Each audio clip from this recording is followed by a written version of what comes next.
My name is Ismail Omipidan. August 2019, I was the assistant editor in charge of politics at the Sun newspapers. But from August 5th, 2019, I was appointed the chief press secretary to the then Governor Adegboyega Oyetola.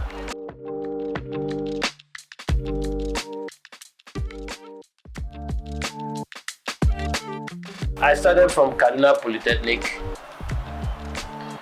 I had my diploma in mass communication. From there, I went to University of Maiduguri, where I also bagged my BA in mass communication. After then, I did a second degree in international affairs and strategic studies at the foremost military university, NDA, Kaduna, Nigerian Defense Academy. And last year, precisely around March, I started a third degree, this time around in mass communication. I just finished my final exams, and I hope by the grace of God to graduate by September this year. I should be done with the second master's, inshallah.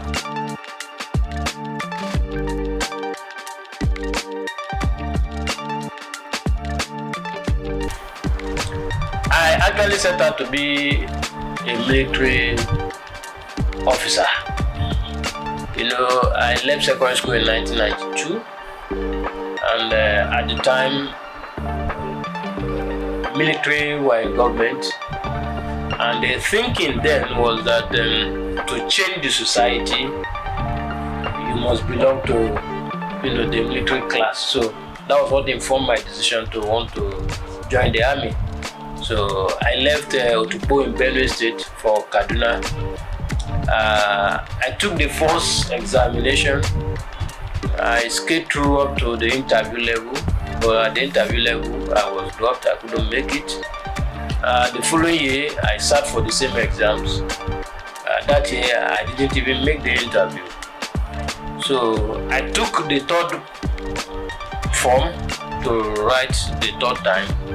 So while we were preparing, I had stories of big men in the society who could assist, to make the team work. So I decided to approach one of them. I didn't know him from anywhere. So when I got to his house, the soldiers at the gate even had argument among themselves as to whether to allow me in or not to allow me in, since I wasn't coming with any note from anybody. So when eventually they allowed me in, I got in. And the man asked me, "Have we met before?" I said, "No, sir." "You have a note for me?" I said, "No, sir." "Okay, sit down." I sat down and he asked what he could do for me. I told him what I wanted. He said, "Where are your parents?" I told him they are in Benue State. He said, "Okay, who are you staying with me in Kaduna?" I said, "I don't know anybody in Kaduna. I was just staying at the common room in Kaduna Polytechnic, and that's where I put up." He said, "Okay, that I should go and prepare for the exams, and that after the exams I should come back to him." Unfortunately, barely a week or two to the exam, the man died. That was the day I concluded that the NDA was not meant for me. And I asked myself, if the intention was to change the society, to contribute my own quota towards building and changing the society, what else could I do that would, fit that dream? And that was how the issue of journalism came to my mind. And I went to Gat Poly to obtain the form. In fact, as at the time I got the form that year, admission were almost closing. It was a very tough one. And when it was time for admission, at the beginning it was tough getting admission. I remember when the director, Dr. Nuriaku, when he invited everybody seeking for admission one evening, we joined a long queue. So you hold your photocopy of your form.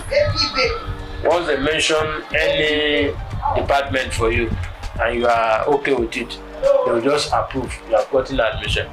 So when it got to my turn, they mentioned business admin. I said no. They mentioned marketing. I said no. They mentioned accounting. I said no. The man now looked at me. So what do you want? I said mass comm. He said and you are from Osun State. I said your quota is filled up. I said well, it's mass comm. I made up my mind that it's that mass comm or nothing. I was not interested in just being in school. That was what I wanted. In fact, there was one woman that was behind me. I didn't know she lectures in the Cat Police. She just tapped me and said I should wait for her. So the director said I should go and come back the following week. So the woman now met me and said that he liked my courage and I want his son to be my friend, that he's also seeking for admission for her son. Eventually I got the admission, and me and the woman's son Philemon, who became friends. So that was how the idea of being a journalist came to me. And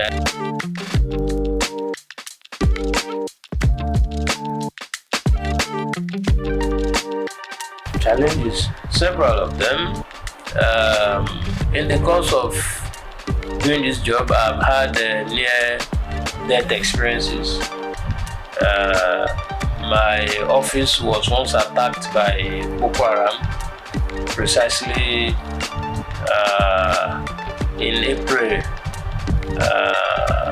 2012. Yeah, so the attack occurred in 2012 because my wife was heavily pregnant. The attack happened in April, and I gave birth to my daughter in May.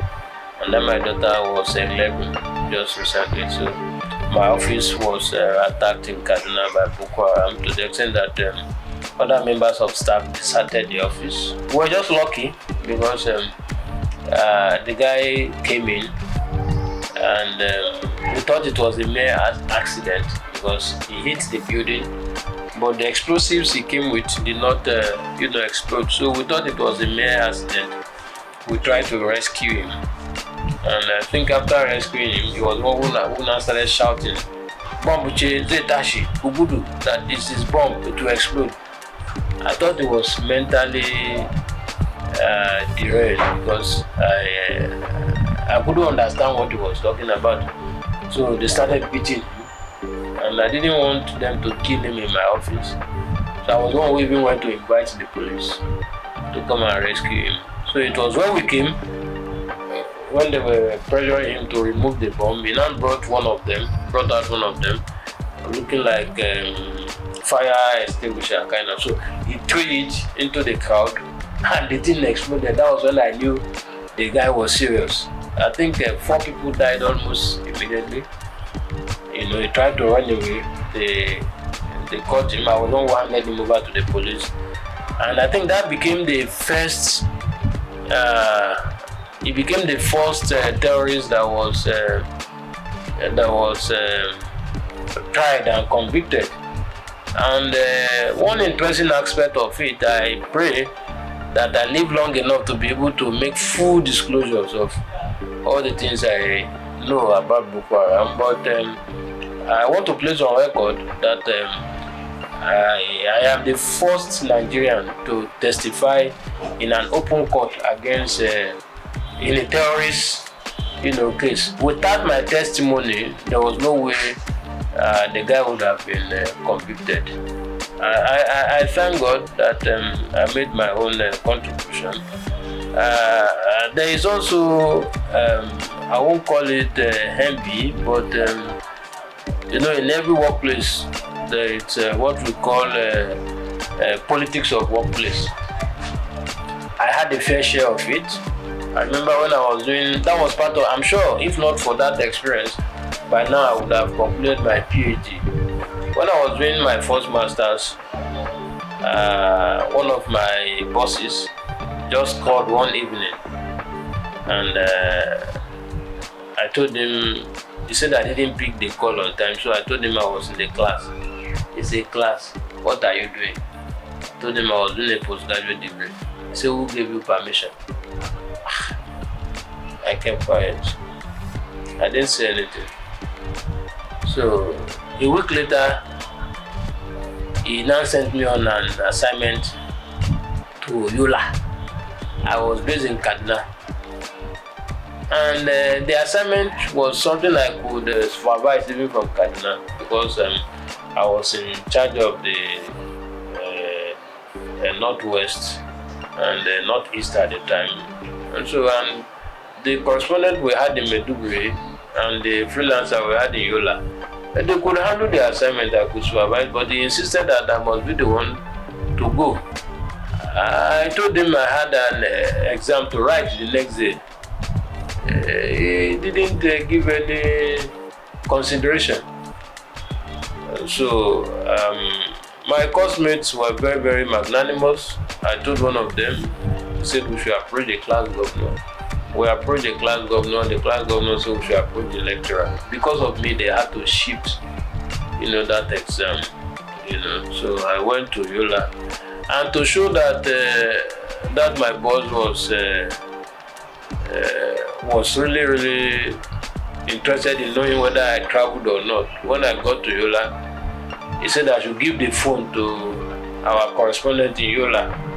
That I want to speak to our correspondent. I gave him the phone, so they spoke, and that was when he was convinced that I actually, traveled to Yola. And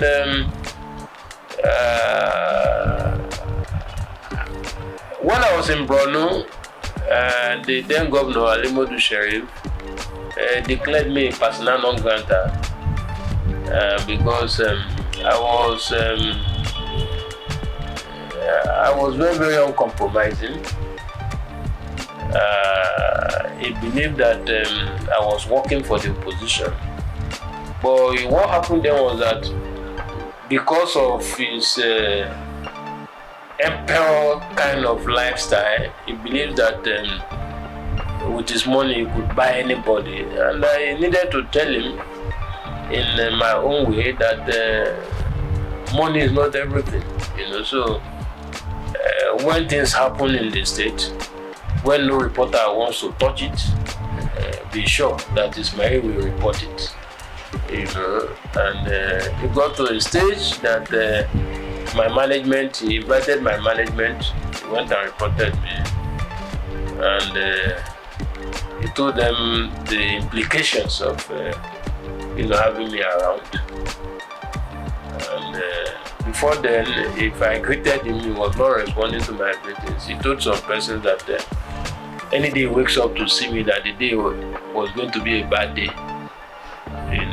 It was tough for me because at some point I became afraid for my life because one of my news sources just he died mysteriously, and I knew him to be well fortified as far as African magic is concerned, and I knew I didn't have anything, so I was afraid that, look, if this man that I know is has Okpo can die like this, I have to tread something. So at that point, I was already getting afraid, before news came that they want me out of Borno. I said, me too, I'm even tired, that I want to go. I think that was how I left, Borno in 2005.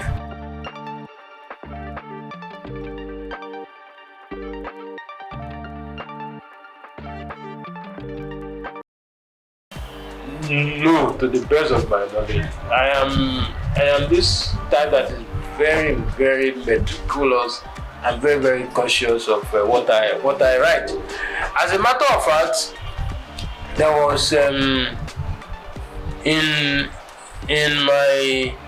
I joined the Sun newspaper in 2003, and I took a sabbatical leave in 2019. That's like 16 years. For the 16 years, I was in active, service at the Sun. I only attracted one libel suit to the paper, and the libel suit was misdirected. Misdirected because the woman who sued us was not supposed to sue us. But at the end of the day, I won the case. And I think that was the only libel suit I ever attracted to the paper for the 16 years, that I worked with them. I'm usually very, very careful.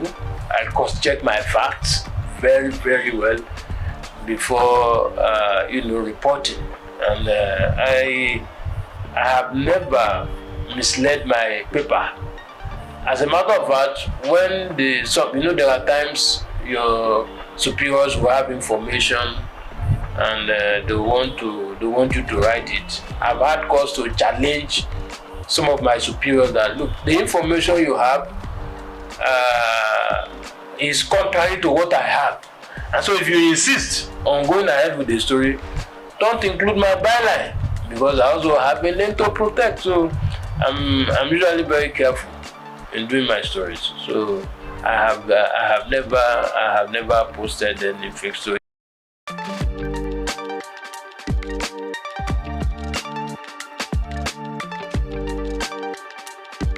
Yeah, the only once. Then I was in Abuja.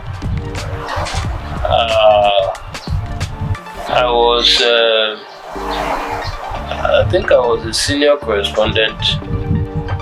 Then we started a new stable. They call it Spectator. So I was moved from Sun to Spectator to start the Abuja office. And the message I got from my boss then was not too encouraging. It was clearly it was out to frustrate me. And at some point I became fed up for the first time. I put in my resignation letter. I gave 1 month notice that I was done. I needed to leave. But 2 weeks into the expiration of that notice, the DMD then, may so rest in peace, Chief Adegboyega now invited me to Lagos. And he asked me, he said usually any serious management will show concern when a good hand is leaving the place. That if the reason why the person is leaving is something they could correct immediately, they correct it and ensure the person does not leave. But if it's not something they could correct, they will take precaution to ensure that others don't leave. He looked at me and said, "You have a future here. Why do you want to go? What is the period?" And it coincided with the period when Compass started, National Life started, and they were poaching, journalists left, right, center, So they thought maybe I was the offers from those people what was attracting me. And I said no. I explained the frustration I was facing. And late Chief Adegboyega told me something. He said he's not the owner of the place. The same way we employed you is the same way we employed them. He said, but in life, when you are climbing up, you face obstacles, but that you don't allow it to, you don't give up. That if that is the only reason that he believes that I shouldn't go, that they will call him. And in fact, in my presence, they put a call to him, told him what to. Then I had no office space. I was just floating in the office, and so there was a cubicle downstairs in the Abuja office used by the deputy bureau chief. So I was asked to be allocated that cubicle while they should move the bureau chief upstairs. But to let you know how mean that my boss was, instead of allocating the cubicle to me, they demolished the cubicle and just put the desk there for me. But because I've been encouraged from Lagos, I didn't allow that to bother me. I returned to Abuja and I was doing my job. And by December of that year, I got a promotion with a brand new car, and I was moved from Abuja to Kaduna. And I think since then, it was just, smooth sailing. I thank God. I think that was the only time I was faced with that kind of challenge that I almost, gave up. But thank God for people like Adegboyega, may so rest in peace.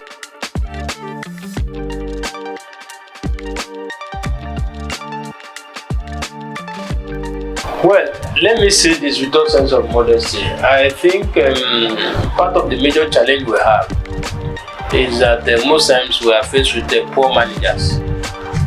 I agree that the global economic challenge, is affecting everyone. No doubt about that. But if Punch, consistently was paying well until the COVID thing, I see no reason why other people should not, pay well. It's a different thing when they are not making money. But I am aware that some media organizations make money yet refuse to pay their staff. I know of so many of them, But I think that until we try to address the professionalism aspect of journalism, we may not be able to bargain for good, welfare. I did a term paper recently on the collapse of Compass, and while I was reviewing some of the literatures and interacting with some of the ex-staff, it just reminded me of what happened. It was Compass that forced most media organizations to review their welfare package. Before Compass started, even Punch, that was the highest paying media house then, had the luxury of buying new vehicles for their state correspondents. But when Compass started in 2008, they bought Toyota Yaris then for all the 36 state correspondents. They gave them laptop, gave them camera. And before Compass then, an average correspondent was receiving between 25,000 and 35,000. But Compass started with between 50,000 and 60,000. And if you don't want your staff to leave you to go to Compass, you were forced to review. And unfortunately, Compass did not last. Partly because of mismanagement.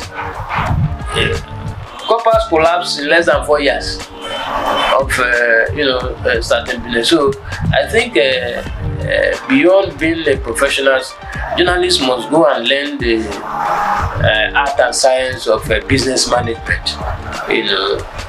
When premium time started, nobody gave premium times a chance.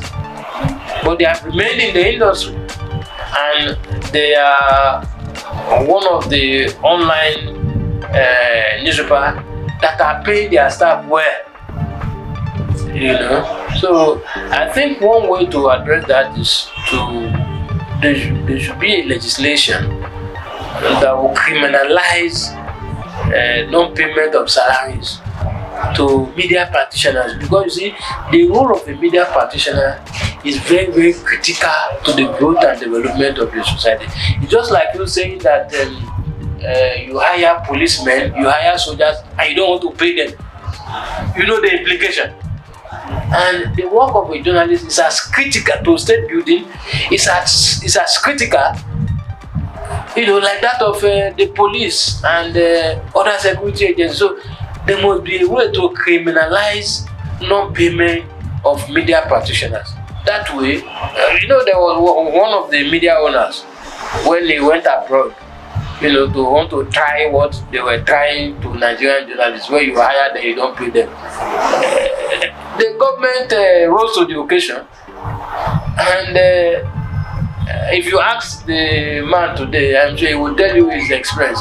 That what they do to us in Nigeria, they can't do it elsewhere. They can't do it abroad. It's only in that. But again, the practitioners too must wake up. I have had cause to be offered an employment in one of the media houses in the past, around 2002, and I was told pointedly that I won't expect salary, that my ID card is my meal ticket. And I turned down the offer. And I thank God I turned down the offer. 1 year later, I joined the Sun. And from May 2003, when I joined the Sun, up till 2019, when I went on sabbatical, they never paid me salary for a day. So journalists too, we must be courageous enough to reject the conditions of service that does not sync well with our integrity.